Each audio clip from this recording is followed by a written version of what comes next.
Escatológico. Bem-vindo ao canal Escatológico. Deu uma travada aqui. Eu tenho feito algumas pesquisas em sites, no YouTube, a respeito do tema do arrebatamento da igreja. E tenho visto em sites que defendem o pós-tribulacionismo alguma desinformação.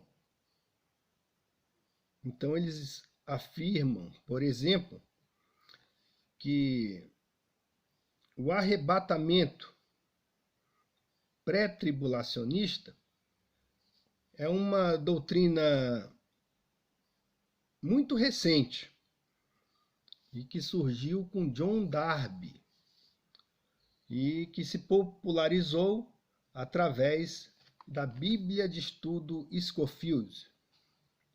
Então eu saí pesquisando e, apesar desses críticos do arrebatamento pré-tribulacional frequentemente citarem a falta de base histórica desta visão, argumentando que foi inventado por John Darby lá no meio dos anos 1800 e que jamais foi mencionado pelos escritores bíblicos, né? Eles dizem que não está na Bíblia, o arrebatamento pré-tribulacional. Engraçado que temos muitas passagens, né, das escrituras que justamente apoiam essa visão. E esses argumentos que eles geralmente alegam,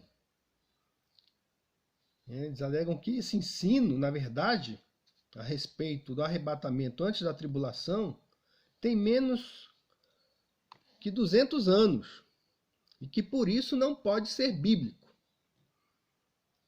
Entretanto, existe uma quantidade substancial de evidências que revela uma crença no arrebatamento pré-tribulacional muito antes de John Darby e muito antes de Scofield.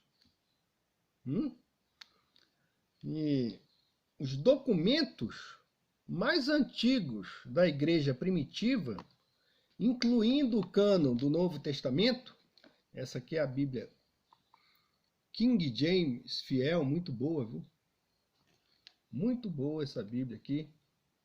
Eu tenho usado aí. Eu recomendo aí para vocês, viu? Procurem. Isso aqui eu comprei na livraria Saraiva. Mas você certamente vai achar aí na internet. Né? Bom, então os documentos mais antigos da igreja primitiva, incluindo o cânon do Novo Testamento, refletem um claro pré-milenialismo. Mas uma discussão menor cerca a relação do arrebatamento com a tribulação. Os pré-tribulacionistas, eles apontam para a clara crença da igreja primitiva, que é a crença na iminência como sinal de que o pré-tribulacionismo era muito bem defendido por pelo menos alguns daqueles que viveram nos tempos mais antigos.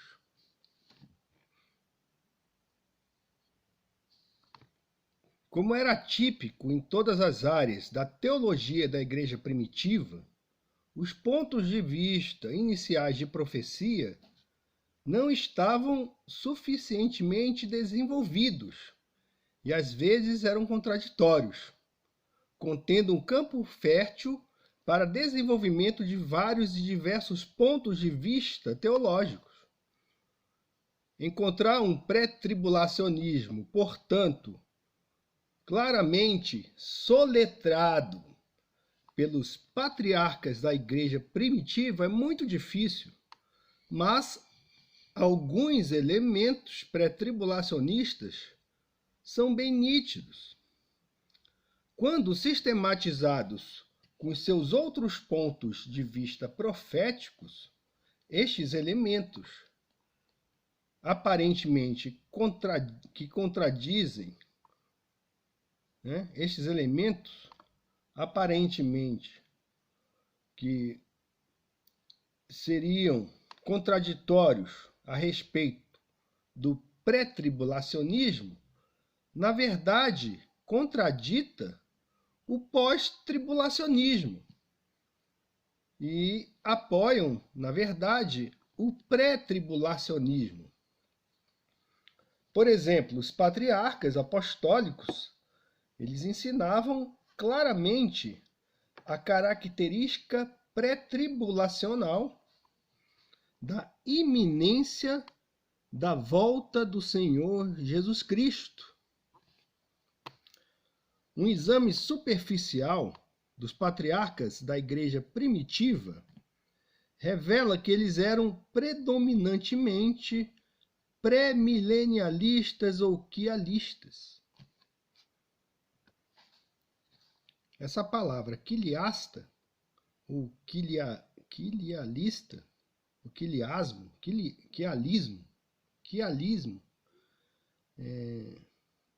quialistas, ou quiliastas, vem do grego quiliasmos, que significa mil anos. Então, é um ensinamento, né, a respeito do reinado de 1000 anos de Cristo aqui na Terra. Então, o exame superficial dos patriarcas da igreja primitiva revela justamente a crença nesse período de 1000 anos, o mileniarismo, ou reino milenar de Cristo. Então existem claros exemplos nos escritos de Barnabé, Justino Marte, Irineu, Tertuliano, Hipólito, Cipriano e Lactâncio. E falando dos pais da igreja, justamente o notável historiador do século XIX, Philip Schaff, escreveu. Então, pela pesquisa que eu fiz aqui, ele escreveu: o ponto mais marcante na escatologia do período anti-niceno, isto é, antes de 325 depois de Cristo, é o proeminente quialismo, ou milenarismo, que é a crença em um reinado visível de Cristo em glória na terra, com os santos ressuscitados por 1000 anos, antes da ressurreição geral e do julgamento. Foi, aliás, não a doutrina da igreja estipulada em qualquer credo ou forma de devoção, mas uma opinião amplamente atual de mestres ilustres, como Barnabé, Papias, Justino Marte, Irineu, Tertuliano, Metódio e Lactâncio. Então, os patriarcas da igreja primitiva, eles esperavam fervorosamente que a igreja estivesse sofrendo e sendo perseguida quando o Senhor voltasse. No entanto, eles também acreditavam no retorno iminente de Cristo, que é uma característica central do pensamento pré-tribulacional.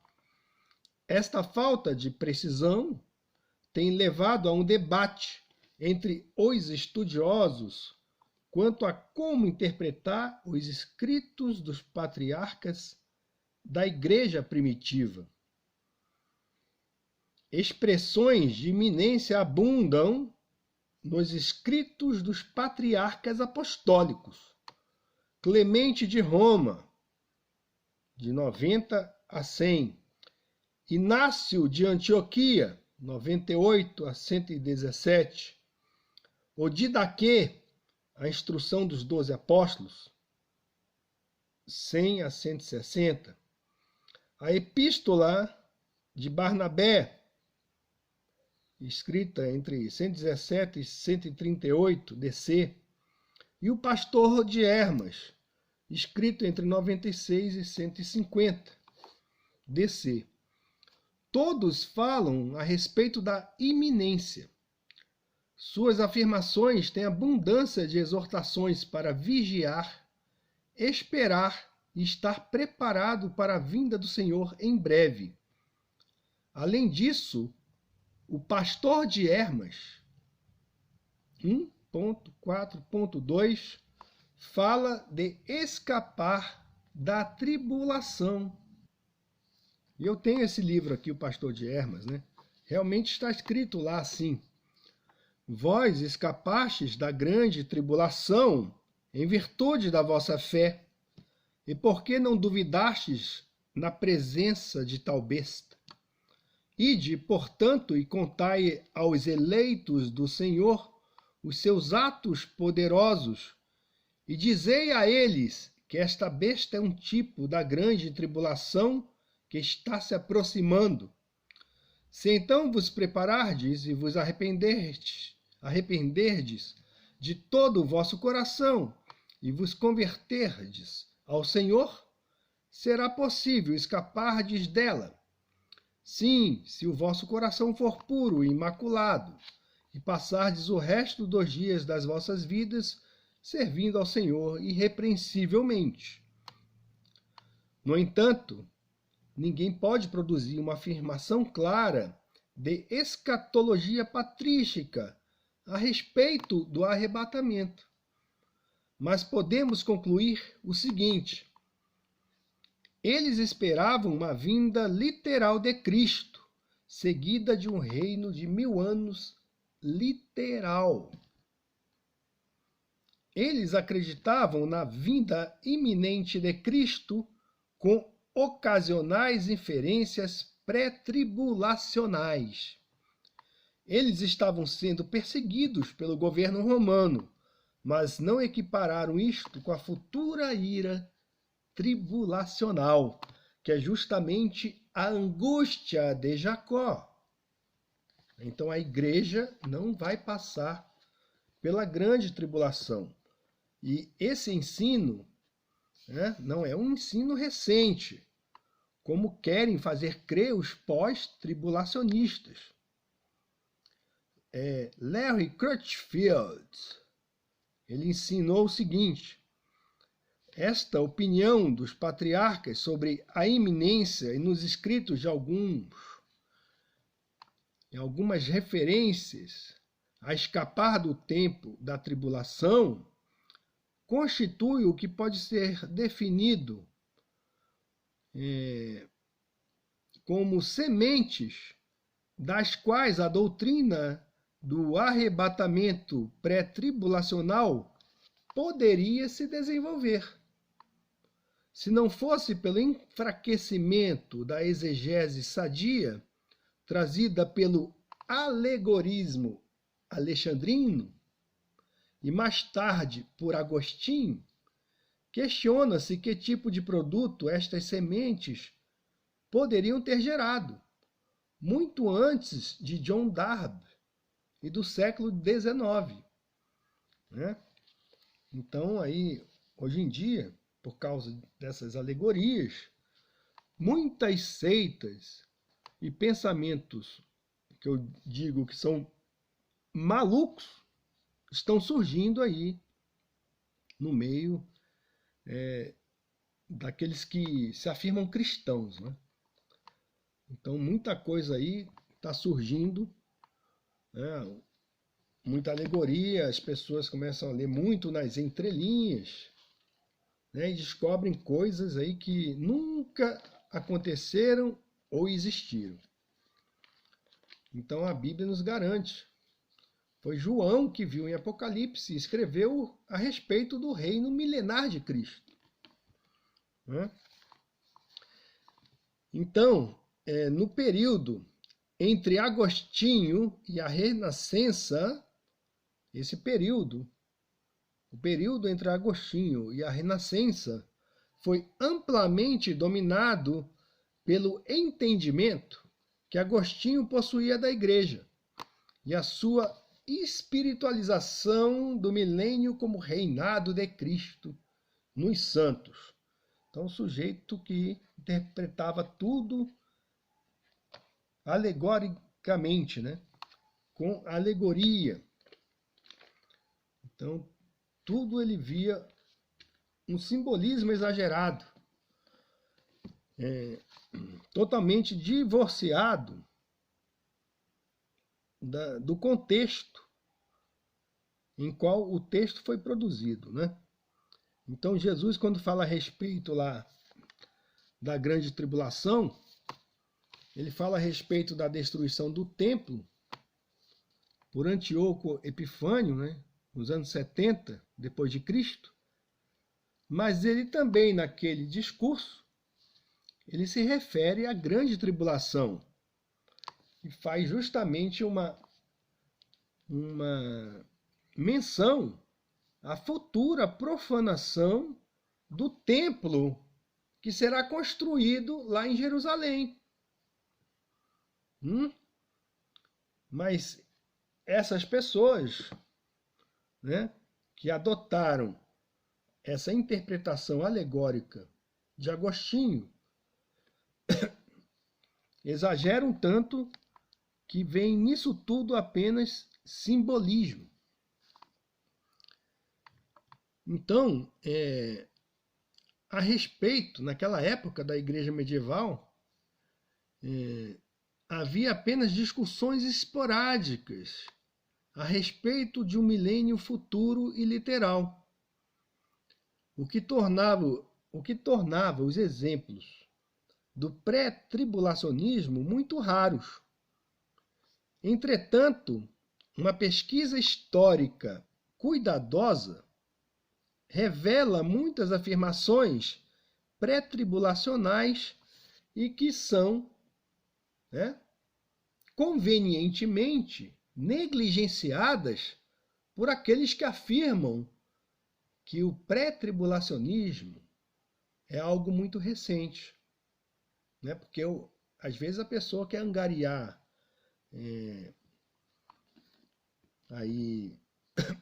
angariar seguidores, né? Então começa a falar um monte de bobagem e fala, né, para tentar enfraquecer a posição pré-tribulacional, vem dizer que isso é uma invenção recente e que a Bíblia, na verdade, não fala isso, né? Então vamos aqui. Temos aqui um irmão chamado Éfrem de Nisibis. Éfrem de Nisibis. Nasceu em 306 e faleceu em 373 depois de Cristo. Éfrem era um escritor extremamente importante e prolífico, quer dizer, escreveu muita coisa. Ele também foi conhecido como Pseudo-Éfrem. Ele foi um grande teólogo da antiga Igreja Oriental Bizantina. Igreja Oriental Bizantina. O seu importante sermão, Nos Últimos Dias, o Anticristo e o Fim do Mundo, declara, vejam só, né? Então, um texto produzido no século IV, né? Está aí. Aí, olha o título. Nos Últimos Dias, o Anticristo e o Fim do Mundo. Então ele declara: todos os santos eleitos de Deus serão reunidos antes da tribulação que está por vir e serão levados ao Senhor, para que em nenhum momento possam ver a confusão que domina o mundo por causa dos nossos pecados. Vejam só, né? E esse texto, ele é datado de 373 depois de Cristo, justamente o ano da morte do Éfrem de Nisibis. Então está aqui, ele afirmando, né, que todos os santos e eleitos serão reunidos antes da tribulação.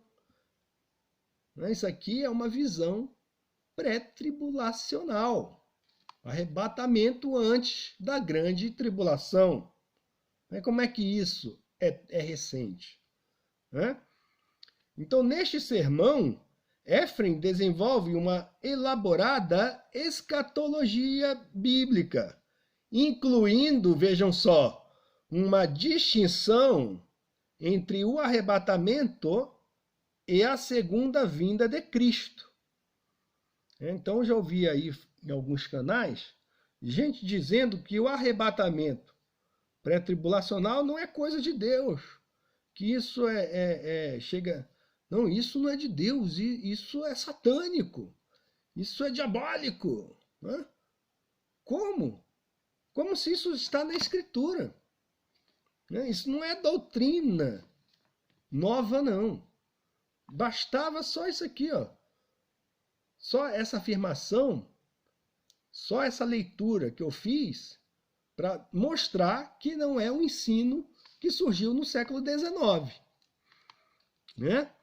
Já deitou por terra aí qualquer pretensão dos canais pós-tribulacionistas em afirmar que isso, que esse ensino é algo novo.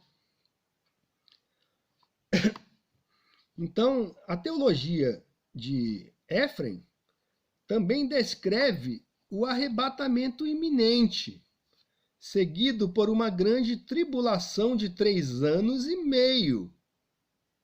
Vai durar 3 anos e meio, sob o governo do Anticristo, seguido pela vinda de Cristo, a derrota do Anticristo e o estado eterno.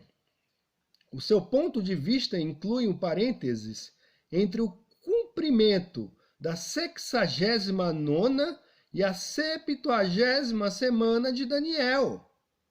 Temos um vídeo aí a respeito de Daniel 9, 24 a 27. Então, portanto, Éfrem descreve o arrebatamento como iminente e precedendo a grande tribulação. Passemos agora a outro. Aqui já um manuscrito conhecido como Codex Amiatinus. Escrevi aqui meio estranho. Codex Amiatinus. Codex Amiatinus. É um manuscrito latino e datado de 690 a 716 depois de Cristo. Este manuscrito latino é muito significativo e ele se encontra, ele foi encontrado,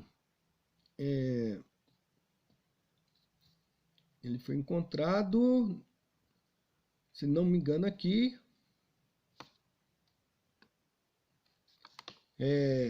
na Inglaterra. E ele faz um estudo a respeito do Salmo 22, cujo título é o seguinte: Salmo de Davi, a voz da igreja depois de ser arrebatada. A frase latina post-raptismo contém um verbo da raiz rápio, significando capturar ou sair correndo. Este título não é transportado a partir da Vulgata de Jerônimo, e assim é provavelmente o produto do mosteiro Jarrow, em Northumberland.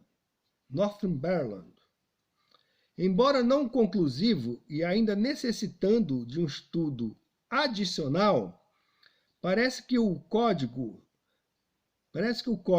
Amiatinus apresenta um outro exemplo de pensamento pré-tribulacional durante a Idade Média.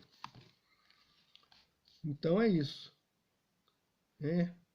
Ele fala a respeito da voz da igreja depois do arrebatamento. Tem outro exemplo aqui, sobre o irmão Dolcino. É um texto, um estudo recente do texto do século XIV, a história do irmão Dolcino, que foi composto em 1316 por uma fonte anônima e revela também uma importante passagem pré-tribulacional.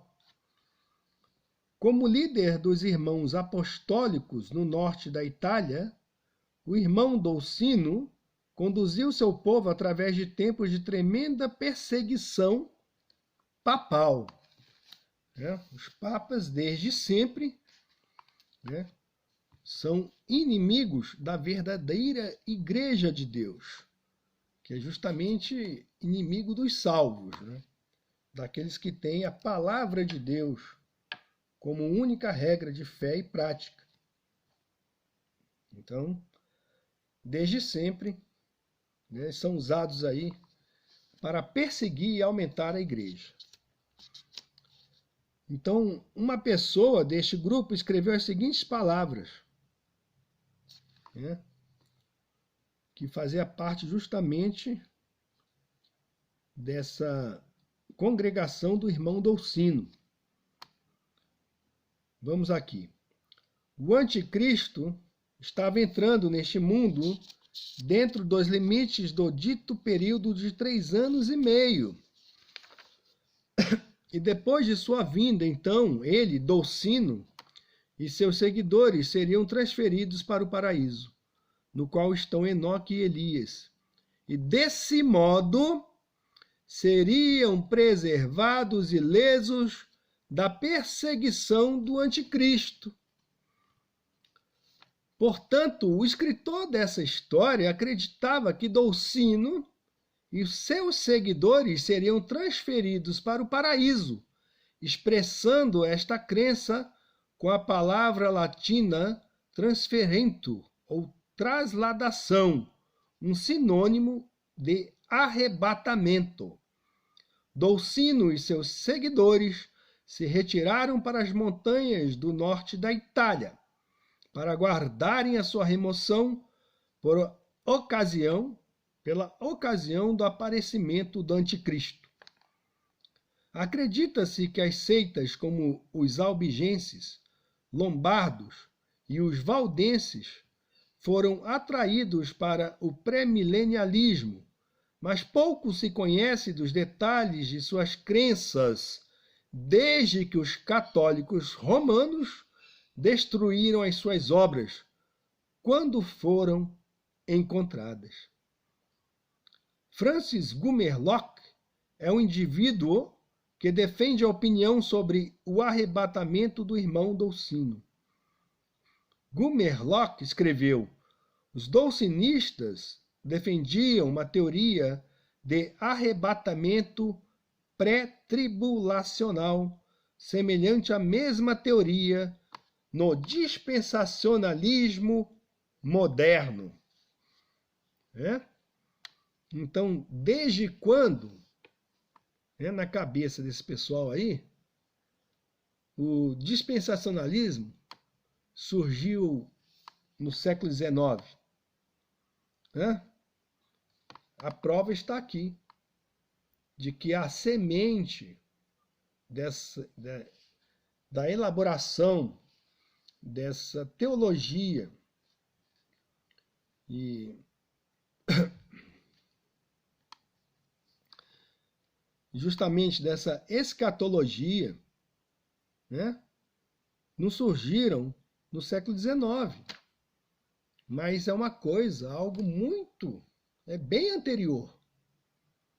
Então, está aí, estou corrigindo aqui o erro e a desinformação a respeito desse assunto. Está aqui. A importância dessas antigas afirmações é que elas claramente contradizem aqueles que têm tentado dizer que as afirmações sobre o arrebatamento não existiram antes de 1830. Gumerlock acredita que esta é uma afirmação do arrebatamento pré-tribulacional, e ele, portanto, conclui: este parágrafo de A História do Irmão Dolcino indica que no norte da Itália, no início do século XIV, um ensino muito semelhante ao pré-tribulacionismo moderno estava sendo pregado. Respondendo às condições políticas e eclesiásticas angustiantes, Dolcino travou especulações detalhadas sobre a escatologia e acreditava que a vinda do anticristo era iminente. Ele também acreditava que o meio pelo qual Deus protegeria o seu povo da perseguição do anticristo seria através de um traslado dos santos para o paraíso. Então, espero aí ter colocado por terra as afirmações infundadas daqueles que afirmam que a doutrina do arrebatamento pré-tribulacional é algo muito recente. Pois, na verdade, não é recente. Inclusive, ele pode ser encontrado aí na sua Bíblia, tá? É só você ler com orientação do Espírito Santo e numa versão fiel aos originais. Fica a dica.